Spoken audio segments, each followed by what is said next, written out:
Nelangsa nasib pegawai perusahaan tekstil dapat gaji hanya Rp1.000 per bulan. Pegawai tersebut sudah dirumahkan sejak Februari 2025 atau kurang lebih 3 bulan.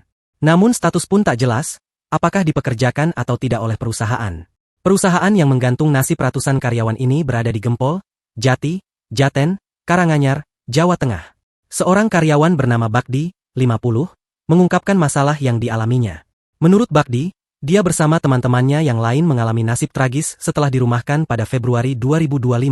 Dalam perbincangan di rumah Ketua Serikat Pekerja Kimia, Energi, Pertambangan, Gas Bumi dan Umum, Danang Sugiatno, Jumat, 3 Mei 2025. Bakdi menjelaskan bahwa dirinya dirumahkan dengan alasan efisiensi. Bakdi mengaku telah bekerja di perusahaan tersebut sejak 1995 di bagian weaving. Namun, pada Februari 2025, ia dirumahkan dengan alasan efisiensi. Sejak saat itu, status Bakdi di perusahaan menjadi tidak jelas. Ia masih berstatus sebagai karyawan, namun tidak lagi dipekerjakan. Ia juga tidak menerima pemutusan hubungan kerja secara resmi. Karena kondisi tersebut, Bakdi hanya menerima gaji sebesar Rp1.000 setiap bulan. Bakdi mengungkapkan kebijakan tersebut baru diterapkan perusahaan dalam setahun terakhir. Ia menyebutkan, ada sekitar 200 karyawan lain yang mengalami nasib serupa.